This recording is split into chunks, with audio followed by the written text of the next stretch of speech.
जय हिंद दोस्तों आज हम लोग इस वीडियो में सिंपल इंटरेस्ट यानी कि साधारण ब्याज का इम्पोर्टेंट क्वेश्चन करने वाले हैं दोस्तों इसमें। ठीक है, तो देखिए साधारण ब्याज के क्वेश्चन दोस्तों आसानी होता है, लेकिन इसमें एग्जामिनर जो है कि हमें छोटे से छोटे क्वेश्चन को घुमा सकता है प्रतिशत दर के और समय के अकॉर्डिंग। ठीक है दोस्तों, तो इसमें हम करेंगे। पहले साधारण ब्याज समझ लेते हैं थोड़ा सा। इससे पहले दोस्तों एक चीज़ ध्यान रखिए, हमने जो पहले भी वीडियो साधारण ब्याज पर बनाया है उसमें बहुत सारे बेसिक कॉन्सेप्ट बहुत जो दिया हूँ और बेसिक चीज़ें भी बहुत एकदम डीप बताया हूँ, एकदम जीरो लेवल से, तो उसमें आप जाके देख सकते हैं। ठीक है, देखिए साधारण ब्याज होता क्या है दोस्तों, ये ऐसा ब्याज है जिसमें क्या होता है प्रत्येक वर्ष का ब्याज बराबर होता है। एक चीज़ समझ लीजिएगा, ये ऐसा ब्याज है जिसमें क्या होता है प्रत्येक वर्ष का ब्याज यानी कि प्रत्येक वर्ष का ब्याज क्या होता है बराबर होता है। ठीक है, ब्याज बराबर होता है दोस्तों, ध्यान रखिएगा इसमें।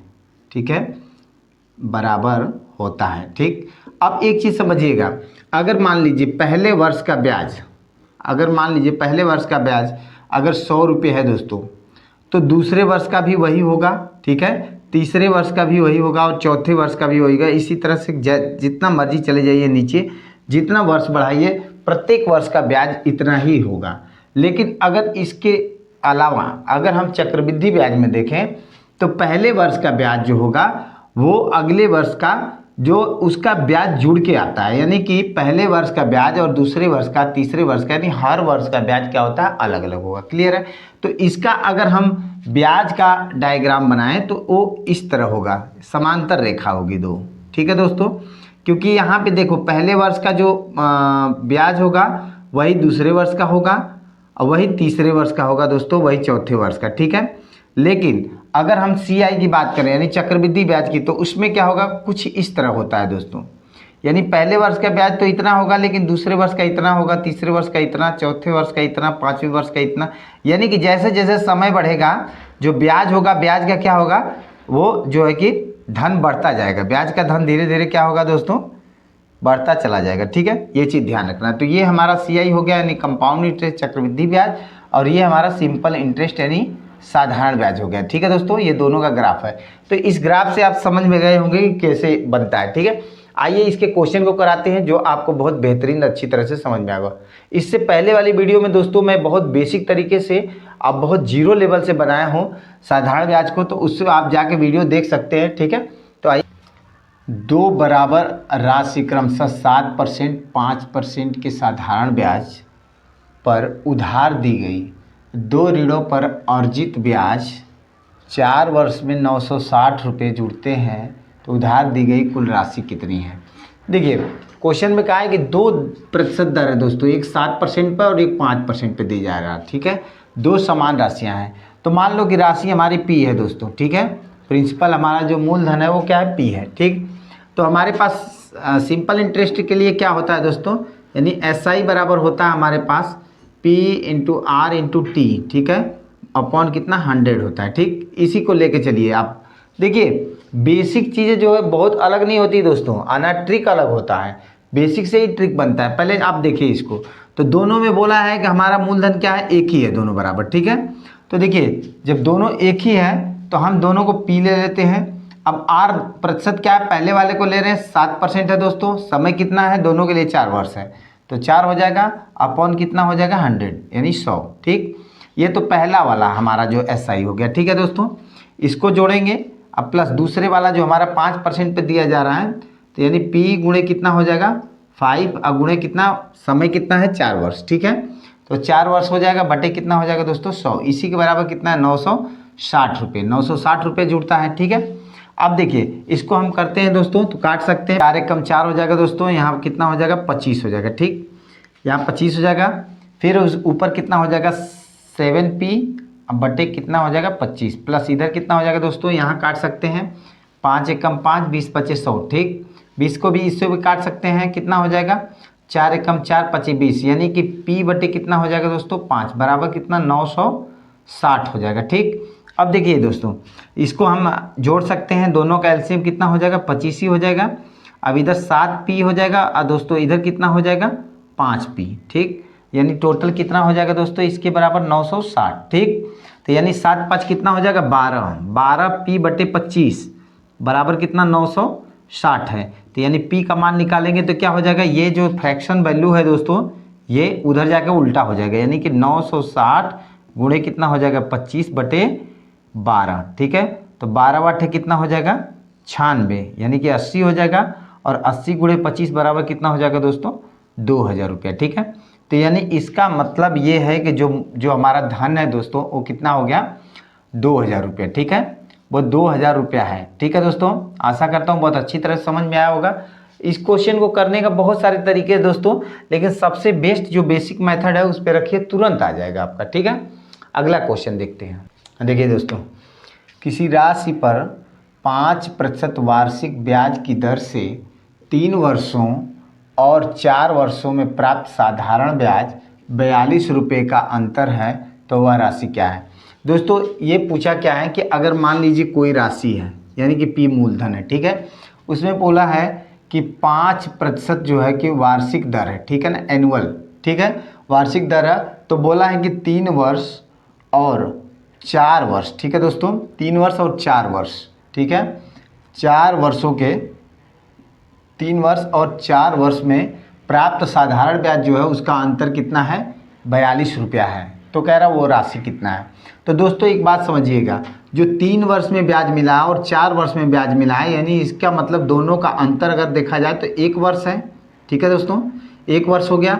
अब 1 वर्ष में जो इसका अंतर आता है वो कितना है 42 रुपया, अर्थात 1 वर्ष का ब्याज जो कितना हो गया 42 रुपया। क्योंकि मैंने बताया दोस्तों कि प्रत्येक वर्ष का ब्याज क्या होता है बराबर होता है। ठीक है, तो अब 42 रुपया जो ब्याज हो गया वो हमारा 1 वर्ष का हो गया। ठीक, अब उसके बाद हमें पूछा क्या है कि वह राशि क्या है। तो देखिए अब हमें ये निकालना है कि देखिए अब हमें मिल गया कि दर कितना दिया है दोस्तों, दर 5% है। ठीक है, अब हमें SI जो मिल गया साधारण ब्याज कितना दिया है 42 रुपया। ठीक, तो अब हम निकाल सकते हैं कि मूलधन कितना है। ठीक, और समय हमारे पास कितना है, अगर हम समय की बात करें तो समय हमारे पास टाइम जो है दोस्तों वो 1 वर्ष है। ठीक है, क्यों 1 वर्ष है, क्योंकि जो ये 42 रुपया मिला है वो 1 वर्ष का ब्याज है। ठीक, अब इन दोनों से कोई लेना देना नहीं, क्योंकि इनके 1 वर्ष का ब्याज हमें पता है, तो समय 1 वर्ष हो गया, दर ये हो गया। तो अब यहाँ लगा सकते हैं P into r into t upon कितना हो जाएगा दोस्तों 100। ये किसके बराबर SI के बराबर। ठीक है, तो अब SI हमारे पास कितना हो गया 42 हो गया। अब PRT यानी P हमें निकालना है, R का मान कितना 5 दिया और समय का मान 1 दिया है, बटे नीचे कितना हो जाएगा दोस्तों 100 हो जाएगा। ठीक है, यहाँ से काट सकते हैं, 5 एकम 5, 20 25 100 हो जाएगा दोस्तों। अब यहाँ P का मान निकालेंगे तो देखिए P का मान निकालेंगे तो ये 20 जाके उधर मल्टीप्लाई हो जाएगा, यानी कि 42 गुणे कितना हो जाएगा 20। कितना हो जाएगा दोस्तों 42 में 20 का गुणा करेंगे तो 42 गुना कितना होता है दोस्तों, यानी कि 84/10 यानी 840 रुपया हो जाएगा। क्लियर है दोस्तों, ये हमारा क्या हो जाएगा मूलधन हो जाएगा। ठीक है, आशा करता हूँ ये बेसिक चीज़ें समझ में आया होगा किस तरह से करना है। या फिर डायरेक्ट ये भी कर सकते हैं दोस्तों कि यानी हमारा जो 42 रुपया मिला है वो 1 वर्ष का ब्याज मिला है किस राशि पे। तो मान लीजिए कि अगर हम राशि x समझते हैं तो x का 5% बराबर कितना आना चाहिए हमारा 42 आना चाहिए। ठीक है दोस्तों, यही चीज़ है। तो x का मान निकालने के लिए हमें क्या करना पड़ेगा 42 गुणे कितना हो जाएगा 100। ठीक है, अब बटे के नीचे कितना हो जाएगा 5, तो यहाँ से काटेंगे तो ये इधर कितना 20 हो जाएगा। अंतोगत्वा हमें 42 और 20 का गुणा करना ही है, चाहे यहाँ करें चाहे यहाँ पे करना पड़ा था। ठीक है दोस्तों, तो अब यहाँ 42 20 का करेंगे तो 1 0 तो इसका 20 वाला आ जाएगा। अब 42 में 2 का गुणा करेंगे तो कितना हो जाएगा, इधर 4 हो जाएगा, 2 दूना 4 और 2 चौका 8 यानी 840 रुपया हो जाएगा। ठीक है दोस्तों, ये भी तरीका है और ये भी मैथड्स है, इससे भी कर सकते हैं। ठीक, क्लियर है दोस्तों, आशा करता हूँ अच्छे समझ में आया होगा। ठीक है, अगला क्वेश्चन देखिए दोस्तों, कितने समय में 8% वार्षिक ब्याज की दर से साधारण ब्याज मूलधन का 2/5 गुना होगा। तो देखिए दोस्तों यहाँ एक चीज़ समझना है कि मूलधन का 2/5 गुना। ठीक है, तो यहाँ इसका मतलब ये है कि जो हमारा 2 है दोस्तों वो क्या है हमारा, वो हमारे पास क्या है ब्याज है। ठीक है, और 5 क्या है हमारे पास, ये हमारा मूलधन है। ठीक है, मूलधन है, यानी कि नीचे वाला जो होता है बटे में फ्रैक्शन में ये नीचे टोटल होता है, यानी कि ये हमारा मूल है और ये क्या है ये ब्याज है। ठीक है, अब इसमें पूछा क्या है कि दर जो दे रखा है दोस्तों, दर दिया है हमारे पास 8%। अब पूछा हमारे पास क्या पूछा है कि कितने समय में, यानी कि टाइम पूछा है। ठीक है, तो देखिए अब यहाँ पे हमें ब्याज अगर मिला है मूलधन 5 है और यहाँ पे ये भी लगा सकते हैं दोस्तों P into r into t. ठीक है, अपॉन 100 यहाँ पे रख लीजिए। तो ये क्या है हमारे पास SI के बराबर है। तो SI हमारे पास कितना है 2 है, तो 2 रख लेते हैं। मूलधन कितना 5 है तो 5 रखेंगे दोस्तों। R का मान रेट ऑफ इंटरेस्ट कितना 8% है, और टाइम कितना दिया है, कितना समय, समय ही तो पूछा है, हमें समय पूछा है तो समय T ही रख लीजिए। अपॉन कितना हो जाएगा 100। ठीक है दोस्तों, तो यहाँ से काट सकते हैं, 5 से इसको काटेंगे कितना हो जाएगा 20 हो जाएगा। यहाँ 4 से काट सकते हैं, 4 दूना 8 हो जाएगा, 4 से इसे काटेंगे तो 5 हो जाएगा। ठीक है, अब यहाँ पे 2T बराबर कितना हो गया 2, इधर नीचे 5 है, तो यहाँ 2T बराबर देखेंगे तो इधर कितना हो जाएगा, यानी कि 2 गुणे 5 हो जाएगा, अर्थात 10 हो जाएगा बराबर 2T के। तो T बराबर निकालेंगे दोस्तों तो कितना हो जाएगा 5 वर्ष हो जाएगा। ठीक है, तो यानी कि समय जो वर्ष लगेगा दोस्तों 5 वर्ष लगेगा। ठीक है, वर्षों की संख्या कितनी हो जाएगी 5 वर्ष। ठीक है दोस्तों, यानी 5 वर्ष में 8% वार्षिक साधारण ब्याज की दर से वो कितना हो जाएगा 2/5, मूलधन का 2/5 गुना हो जाएगा। क्लियर है दोस्तों, आशा करता हूँ समझ में आ गया होगा अच्छी तरह से। ठीक है, अगला क्वेश्चन। हाँ देखिए दोस्तों, यदि मूलधन और उस पर 1 वर्ष के ब्याज के बाद के मिश्र धन का अनुपात 10:12 हो तो वार्षिक ब्याज की दर कितनी है। अब दोस्तों बोला है कि यदि मूलधन है, ठीक है दोस्तों, और यहाँ पे क्या है मिश्र धन, यानी मूलधन और मिश्र धन, तो मूलधन कितना 10 है और मिश्र धन कितना है दोस्तों 12। तो अब बोला क्या है तो वार्षिक ब्याज की दर कितनी है। ठीक है, अब यहाँ पे ये समझना, तो यहाँ समय भी बोल रखा है कि 1 वर्ष बोला है दोस्तों, ध्यान रखना है। तो यानी कि इस मूलधन पे जो ब्याज मिला है यानी कि 2 रुपये, ये तो मूलधन हो गया, ये मिश्र धन हो गया, यानी 2 रुपये जो ब्याज मिला है दोस्तों, ये कितने समय में मिला है 1 वर्ष में मिला है। ठीक है, 1 वर्ष में ये ब्याज मिला है 2 रुपये। ठीक, तो अब पूछा क्या है तो वार्षिक दर कितनी है। तो देखिए दोस्तों, दर प्रतिशत निकालने के लिए हम क्या करते हैं, दर प्रतिशत निकालने के लिए हमें करते हैं, ठीक, यानी 1 वर्ष का ब्याज जो है यानी कि ब्याज, ठीक है, बटे क्या होता है मूलधन। ठीक है दोस्तों, मूलधन और गुणे क्या होता है 100 होता है।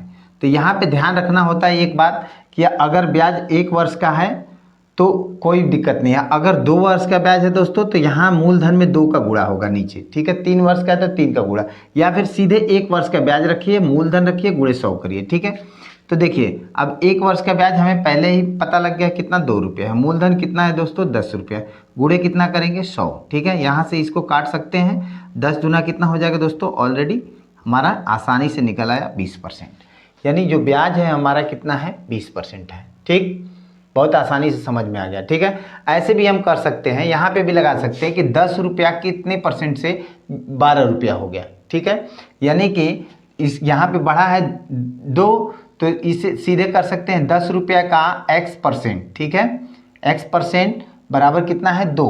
ठीक है दोस्तों, यहाँ ये निकाल सकते हैं, तो यहाँ x का मान निकालेंगे तो ये जो है उधर उल्टा हो जाता है। ठीक है, गुणे 100 हो जाएगा, बटे के नीचे 10 हो जाएगा, तो यहाँ से काट सकते हैं, 10 दूना 20% हो जाएगा। ठीक है दोस्तों, तो आपको तरीका कई सारे हैं, चाहे ये माध्यम यूज कीजिए चाहे ये माध्यम यूज कीजिए, सब जगह आपको एक ही चीज़ देखने को मिलेगा। ठीक है,